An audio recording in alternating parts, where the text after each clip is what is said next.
Hey everyone, so I was scrolling through on Instagram and I saw a post talking about Frank Eilert, I think is how you pronounce his last name. Effectively, he's the guy who's been filming all of those videos, basically saying day something of not cutting my hair until Manchester United win 5 games in a row. He's currently at day 494, so over a year he has not had a haircut, and you can find all of his videos where he's basically documented every single match day. You guys can watch it for yourself. And because of this concept, he's been getting a lot of traction, which is incredibly creative of him, which I will applaud him for that. But the Instagram post that I saw was essentially people kind of debating about how some people more or less cared more about Frank and what he's doing above the actual Manchester United game. Wayne Rooney commented on it, and he was basically saying how people should just pay attention to Manchester United and Michael Carrick's Manchester United. Instead, they're paying attention to this guy on social media talking about how he's not going to cut his hair until Manchester United win 5 games in a row. Now, I get where he's coming from, but at the same time, it also feels slightly a bit too directed towards Frank. At the end of the day, right, you can't blame Frank for the traction that he's gotten.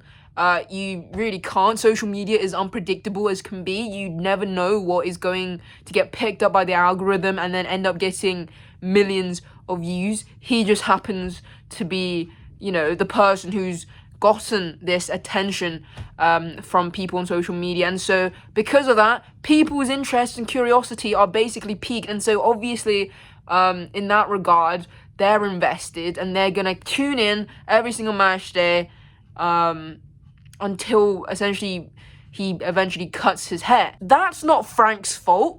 Can I just say, that is on the fault of the viewers themselves. It's their fault for getting too invested in the first place. It's just social media being social media. Social media, the whole premise of it is to get you addicted, is to get you to come back every single time because we're absolute suckers for this type of stuff. That's my kind of take on it. I will say, to an extent, Rooney isn't wrong about people caring a bit, like people basically caring,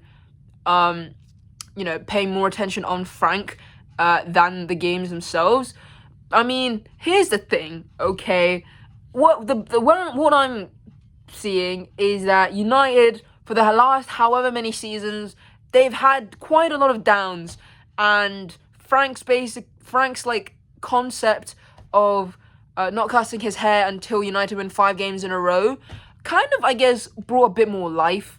Honestly, it brought like a bit of happiness and kind of joy and I guess, enjoyment, and it kind of brought fans from various other clubs together almost to basically kind of make fun of the fact that this random fan is doing all of this until United eventually wins 5 games in a row. They were so close until they drew against West Ham. And so this is just my perspective, an outsider's perspective looking into this whole, I guess, discourse that has begun. But yeah, comment down below what you guys think of it. I would love to hear from you. And yeah, I'll catch you guys in the next video.